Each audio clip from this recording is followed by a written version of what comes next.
নমস্কার দর্শক বন্ধু, আমি অ্যাস্ট্রোলজার শ্রী পার্থ ব্যানার্জি। আজকে আপনাদের সঙ্গে আমি কুম্ভ রাশি নিয়ে আলোচনা করব। কুম্ভ রাশি 1431 সাল বৈশাখ মাস কেমন যেতে চলেছে বা কেমন যাবে কুম্ভ রাশি কুম্ভ লগ্নের জাতক জাতিকাদের, সেই বিষয়ে আপনাদের সঙ্গে আমি আলোচনা করব। প্রথমেই আসব অর্থনৈতিক কন্ডিশন। বিভিন্নভাবে গত কয়েক মাস ধরে কুম্ভ রাশির জাতক জাতিকারা বিভিন্ন রকম অর্থনৈতিকভাবে সমস্যায় ভুগছিলেন। বিশেষ করে দ্বিতীয়ভাবে রাহুর অবস্থান। রাহু সবসময় কি করে, একটা ফ্ল্যাকচুয়েশন দেয়। ফ্ল্যাকচুয়েশনের জন্য কুম্ভ রাশির জাতক জাতিকাদের কি হচ্ছিল, কখনো ইনকাম আসছে, সেই ইনকাম স্টে করছে না, প্রচণ্ড পরিমাণে ব্যয় হয়ে যাচ্ছে। এই ধরনের সমস্যাগুলো কিন্তু কুম্ভ রাশির জাতক জাতিকাদের লক্ষ্য করা যাচ্ছিল, যেটা এই বৈশাখ মাসের 14 তারিখ থেকে মোটামুটি মে মাসের ফার্স্ট মে বৃহস্পতির ট্রানজিটের দরুন কুম্ভ রাশির সাপেক্ষে মেষ রাশি থেকে বৃষ রাশিতে বৃহস্পতির ট্রানজিট, অর্থাৎ চতুর্থভাবে বৃহস্পতির অবস্থানের ফলে চতুর্থ ভাব স্টেবিলিটি দেয়, আমরা সবাই জানি।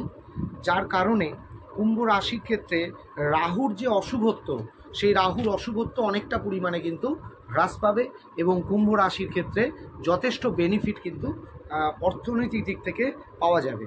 যদিও ব্যয় ভাবটা স্টিল থাকবে, কিন্তু অর্থনৈতিক ফ্লো কিন্তু অনেকটা বাড়বে এবং অর্থনৈতিকভাবে কুম্ভ রাশির জাতক জাতিকাদের অনেকটা ভালো দিক নজর করা যাচ্ছে বা লক্ষ্য করা যাচ্ছে। এবার আসবো চাকুরি ক্ষেত্র। চাকুরি ক্ষেত্রে যেটা মেনলি লক্ষ্য করা যাচ্ছে, যে কুম্ভ রাশির জাতক জাতিকাদের নতুন চাকুরি প্রাপ্তির যোগ, এটা কিন্তু লক্ষ্য করা যাচ্ছে। বিশেষ করে বিদেশে চাকরির যোগ, নতুন চাকরির যোগ। যাদের এতদিন কর্মক্ষেত্রে সমস্যা ছিল, তাদের ক্ষেত্রে কিন্তু ফার্স্ট মে অর্থাৎ 14ই বৈশাখের পর থেকে অনেকটা কিন্তু ভালো কন্ডিশন লক্ষ্য করা যাবে। রাহুর অশুভত্বের প্রভাব অনেকটা কমবে এবং শনির দিক থেকেও অনেকটা ভালো প্রভাব কিন্তু লক্ষ্য করা যাবে। ফলে চাকুরি ক্ষেত্রে কিন্তু যথেষ্ট ডেভেলপমেন্ট লক্ষ্য করা যাচ্ছে। এবার আসবো বিদ্যাক্ষেত্র। কুম্ভ রাশি বা কুম্ভ লগ্নের জাতক জাতিকাদের ক্ষেত্রে বিদ্যাক্ষেত্রে কিন্তু যথেষ্ট ভালো ফল পাওয়া যাবে এবং উচ্চশিক্ষার যোগ লক্ষ্য করা যাচ্ছে।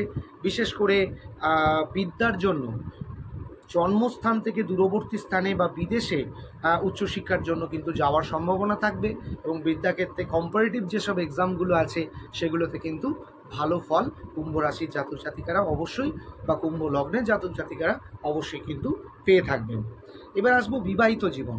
দাম্পত্য জীবনের ক্ষেত্রেও কুম্ভ রাশির জাতক জাতিকারা খুব একটা খারাপ এই সময় চলবে না।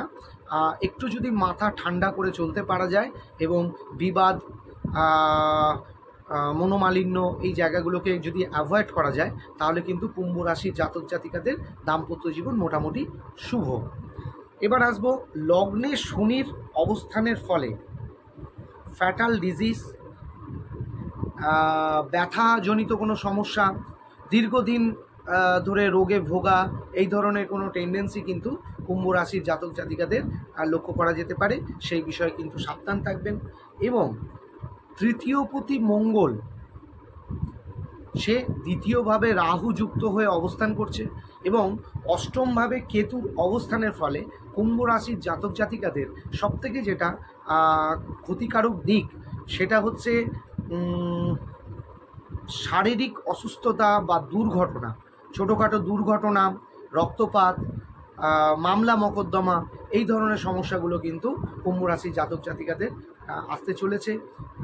দুর্ঘটনায় যে কোনোভাবে ক্ষতি হওয়া, সুতরাং সতর্কতা অবশ্যই অবলম্বন করতে হবে এবং সাবধানতা অবলম্বন করতে হবে এবং খুব সাবধানে মাথা ঠান্ডা করে জীবনযাপন কিন্তু করতে হবে, না হলে কিন্তু অ্যাক্সিডেন্ট যোগের কানেকশান কিন্তু লক্ষ্য করা যাচ্ছে। এবার বলবো যে এই মুহূর্তে বিভিন্ন প্রকার ঝুঁকি বা অর্থ লগ্নি করা বা লোন নেওয়া বা বড় ধরনের ইনভেস্ট করা ব্যবসায়ীদের ক্ষেত্রে আমি বলবো কিন্তু উচিত হবে না। কারণ এই সময় অর্থনৈতিক দিক থেকে একটা ফ্ল্যাকচুয়ালিটি কিন্তু তৈরি হবে। বিশেষ করে রাহু তার প্রভাব একটা বিস্তার করবে, যদিও বৃহস্পতি তার একাদশ ভাব বা যা যাবতীয় আছে অনেকটা রাহুর প্রভাবটাকে ডমিনেট করবে, কিন্তু তা হলেও একটা ফ্ল্যাকচুয়েশন ভাব, আপস অ্যান্ড ডাউনস কুম্ভ রাশি জাতক জাতিকাদের স্টিল ফেস করতে হবে। এবং সবচেয়ে বড় কথা সেটা হচ্ছে অধিক ব্যয়, এই জায়গাটা কিন্তু কনস্ট্যান্টলি লক্ষ্য করা যাচ্ছে কুম্ভ রাশির জাতক জাতিকাদের। আপনারা সংযতভাবে ব্যয় করবেন, তাতে কিন্তু ভালো ফল আপনারা পাবেন। এবার আসবো আধ্যাত্মিক দিক। লগ্নে শনির অবস্থান এবং অষ্টমে কেতু বা সব দিক থেকে গ্রহগত বিচারে কুম্ভ রাশির জাতক জাতিকাদের ক্ষেত্রে আধ্যাত্মিকতা বা জ্যোতিষশাস্ত্র বা অকাল্ট সায়েন্স বা তন্ত্রবিদ্যা, গুপ্তবিদ্যা, এই ধরনের জায়গাগুলো কিন্তু প্রচণ্ডভাবে প্রভাব বিস্তার করবে এবং যারা আধ্যাত্মিকতার মধ্যে আছেন তাদের কিন্তু যথেষ্ট ভালো। এই বৈশাখ মাস অনেকগুলো রাশি কিন্তু অনেকগুলো গ্রহ কিন্তু ট্রানজিট হচ্ছে বা পরিবর্তন হচ্ছে। সেগুলো কি? প্রথমেই হচ্ছে ফার্স্ট মে, বৈশাখ মাসের প্রায় 14 তারিখ এরকম সময় বৃহস্পতির ট্রানজিট। বৃহস্পতি মেষ রাশি থেকে বৃষ রাশিতে অবস্থান করবে, তার ফলেও কুম্ভের অনেকটা প্রভাব বিস্তার করবে। 14ই মে রবি বৃষ রাশিতে প্রবেশ করবে মেষ রাশি থেকে। 10ই মে বুধ মেষ রাশিতে প্রবেশ করবে। 19শে মে শুক্র বৃষ রাশিতে প্রবেশ করবে। এবং শুক্র 19শে মে যখন বৃষ রাশিতে প্রবেশ করবে তখন কিন্তু অলরেডি বৈশাখ মাস কভার করে যাবে। তো সুতরাং বৈশাখ, জ্যৈষ্ঠ এগুলো কিন্তু কুম্ভ রাশির ক্ষেত্রে আমার মনে হয় যথেষ্ট ভালো ফল প্রদান করবে। এবং কুম্ভ রাশির জাতক জাতিকারা মানসিকভাবে, অর্থনৈতিকভাবে যে হ্যাম্পারিং ফেস করছিলেন সেটা থেকে কিছুটা হলেও রিকভার পাবেন এবং আস্তে আস্তে কর্মের জায়গাগুলো ডেভেলপ করবে, অর্থনৈতিক জায়গাগুলো ডেভেলপ